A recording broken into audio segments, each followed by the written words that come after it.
हाय दोस्तों, एक और महत्वपूर्ण प्रश्न जो कक्षा 10 यूपी बोर्ड में बार बार पूछा जाता है।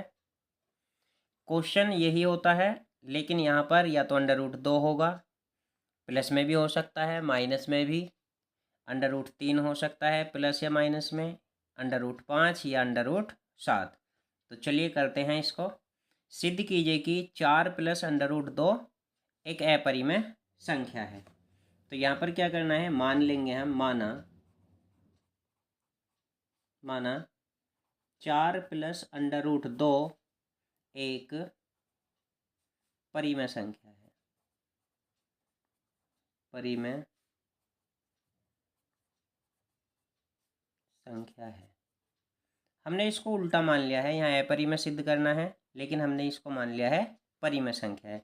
जब ये परिमेय संख्या है तो हम इसको लिख सकते हैं 4 + √2 बराबर P/Q के रूप में हम इसे लिख सकते हैं, जहाँ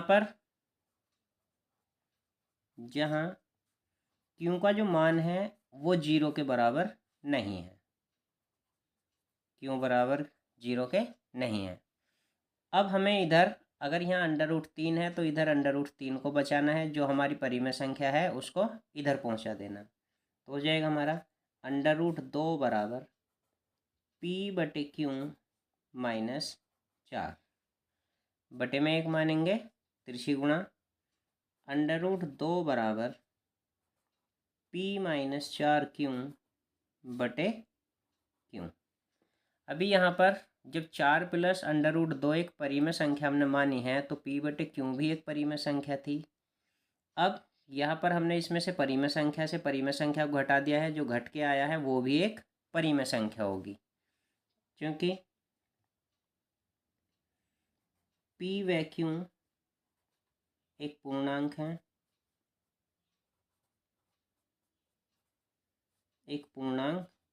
है, इसलिए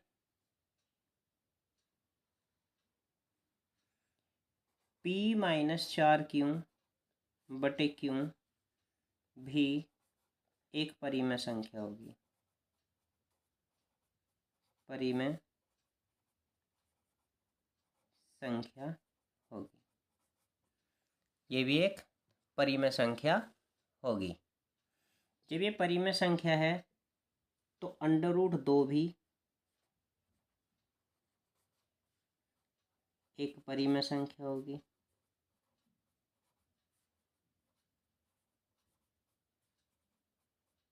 क्योंकि दोनों आपस में बराबर हैं, ये परिमेय संख्या है तो ये भी परिमेय संख्या है। अब यहाँ पर ये सब हमारी किससे प्राप्त हुआ है, हमारी गलत कल्पना से। हमने जो यहाँ पे ये गलत कल्पना मानी थी, उसी कल्पना के आधार पर ये दोनों परिमेय संख्याएं हैं। तो हम ये लिख सकते हैं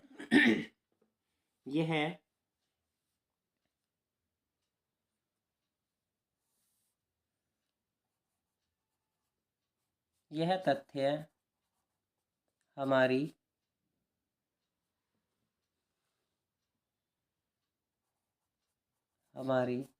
विरोधाभास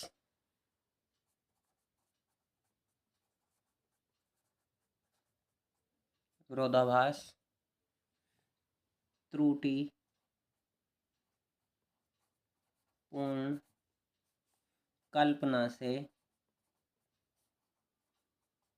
प्राप्त हुआ है।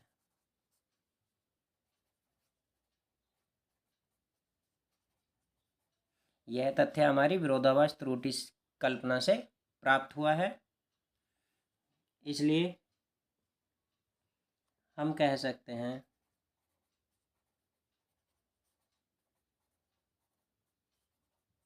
कि 4 + √2 एक अपरिमेय संख्या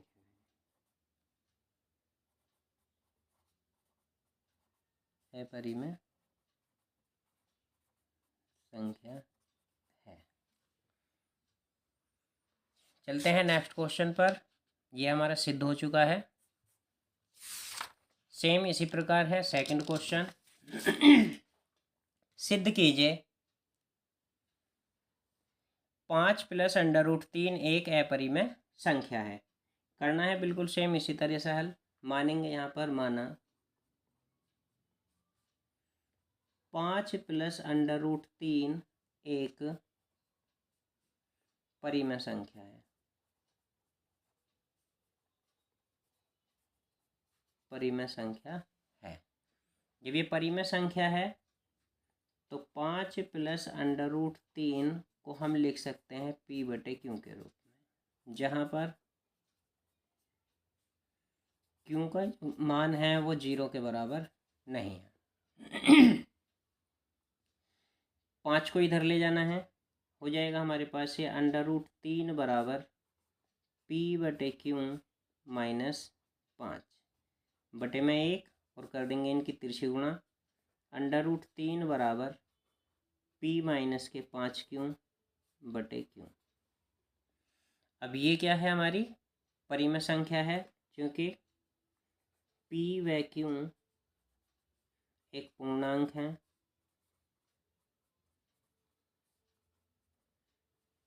है। तो इसलिए ये परिमेय है तो ये भी परिमेय होगा। p - 5q/q एक परिमेय संख्या है, एक परिमेय संख्या है। और जब ये परिमेय संख्या है तो ये इसके बराबर है, तो √3 भी एक परिमेय संख्या होगी। परिमेय संख्या है। दोनों आपस में बराबर हैं तो ये दोनों भी परिमेय संख्या हैं, जो कि हमारी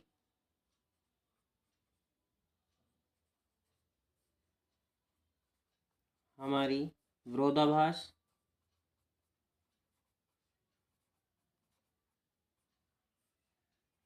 त्रुटिपूर्ण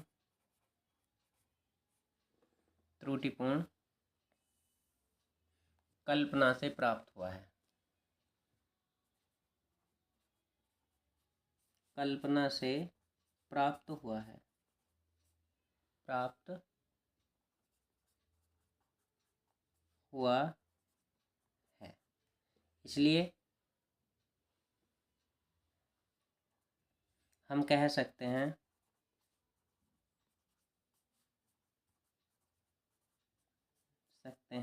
कि 5 + √3 एक अपरिमेय संख्या होगी। अपरिमेय संख्या होगी। यही हमें सिद्ध करना था। तो दोस्तों, यहाँ पर 5 + √3 के स्थान पर कोई भी अंक आ सकता है। कोई भी अपरिमेय संख्या उसके साथ जुड़ी भी हो सकती है और घटी हुई भी हो सकती है। सवाल को हल करने का नियम यही है, इसी तरीके से आपको हल करना है। जो हमारे यहाँ परिमेय संख्या होगी, अपरिमेय के साथ जो जुड़ा हुआ है, उसको हम p/q की साइड ले जाएंगे, तिरछी गुणा करेंगे। और ये हमारे p और q होते हैं पूर्णांक, तो ये हो जाएगा हमारा परिमेय संख्या। और जब इधर का परिमेय संख्या है तो ये इसके बराबर है, ये भी परिमेय संख्या है, जो कि क्या हुआ है, हमारी विरोधाभास त्रुटि से यह हमें प्राप्त हुआ है। इसलिए हम इसका उल्टा कहेंगे। हम कह सकते हैं कि 5 + √3 एक अपरिमेय संख्या होगी।